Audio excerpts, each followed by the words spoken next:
Individual policy ಅಥವಾ family floater policy ನಿಮ್ಮ ಕುಟುಂಬಕ್ಕೆ ಯಾವುದು ಸೂಕ್ತ?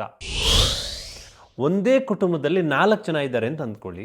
ಆದರೆ ಹೆಲ್ತ್ ಇನ್ಶೂರೆನ್ಸ್ ಒಂದು ಪಾಲಿಸಿ ಸಾಕಾ ಅಥವಾ ಪ್ರತಿಯೊಬ್ಬರಿಗೂ ಕೂಡ ಪ್ರತ್ಯೇಕ ಪಾಲಿಸಿ ಬೇಕಾ? ಈ ಒಂದು ಪ್ರಶ್ನೆಗೆ ಸರಿಯಾದ ಉತ್ತರ ಗೊತ್ತಿಲ್ಲದ ಕಾರಣ ಅನೇಕ ಕುಟುಂಬಗಳು ತಪ್ಪು ಆಯ್ಕೆಯನ್ನು ಮಾಡ್ತಾ ಇದ್ದಾವೆ. ಸಾಮಾನ್ಯವಾಗಿ 2 ರೀತಿಯ ಆಯ್ಕೆಗಳಿವೆ.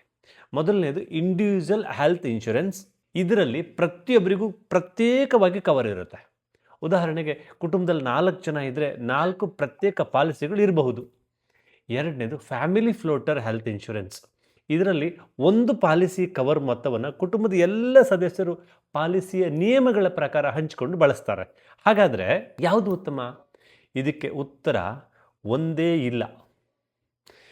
ಅದು ನಿಮ್ಮ ಕುಟುಂಬದ ವಯಸ್ಸು, ಕುಟುಂಬದ ಸದಸ್ಯರ ಸಂಖ್ಯೆ, ಆರೋಗ್ಯದ ಪರಿಸ್ಥಿತಿ ಮತ್ತು ನಿಮ್ಮ ಅಗತ್ಯಗಳ ಮೇಲೆ ಅವಲಂಬಿತವಾಗಿರುತ್ತೆ ಸ್ನೇಹಿತರೆ. ಆದ್ದರಿಂದ ಇದು ಎಲ್ರಿಗೂ ಬೆಸ್ಟ್ ಎಂದು ಯಾರಾದರೂ ಹೇಳಿದರೆ ಅದನ್ನು ನೇರವಾಗಿ ನಂಬಲಿಕ್ಕೆ ಹೋಗಬೇಡಿ.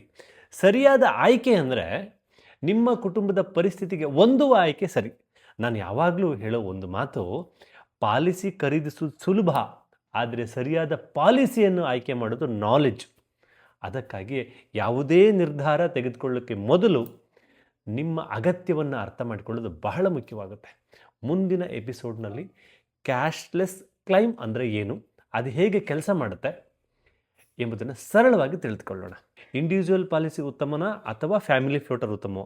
ಈ ಗೊಂದಲ ನಿಮಗಿದ್ದರೆ ಹೆಲ್ತ್ ಅಂತ ಕಮೆಂಟ್ ಮಾಡಿ ಅಥವಾ ನನಗೆ DM ಮಾಡಿ. ನಿಮ್ಮ ಕುಟುಂಬದ ಅಗತ್ಯಕ್ಕೆ ತಕ್ಕ ಆಯ್ಕೆಗಳನ್ನು ಅರ್ಥ ಮಾಡಿಕೊಳ್ಳಿಕ್ಕೆ ನಾನು ಸಂತೋಷದಿಂದ ನಿಮಗೆ ಮಾರ್ಗದರ್ಶನ ಮಾಡ್ತೇನೆ. ನೆನಪಿರಲಿ, ಮೊದಲು ಆರೋಗ್ಯದ ರಕ್ಷಣೆ, ನಂತರ ಸಂಪತ್ತಿನ ನಿರ್ಮಾಣ. ಯಾಕೆಂದರೆ ಆರೋಗ್ಯ ಸುರಕ್ಷಿತವಾಗಿದ್ದರೆ ಮಾತ್ರ ಸಂಪತ್ತು ಸೃಷ್ಟಿಯಾಗುತ್ತೆ. ನಾನು ನಿಮ್ಮ ಮಿಲೇನಿಯರ್ ವೆಲ್ತ್ ಮಾಂಕ್. ಮುಂದಿನ ಎಪಿಸೋಡ್ನಲ್ಲಿ ಮತ್ತೆ ಭೇಟಿಯಾಗೋಣ. ಧನ್ಯವಾದ.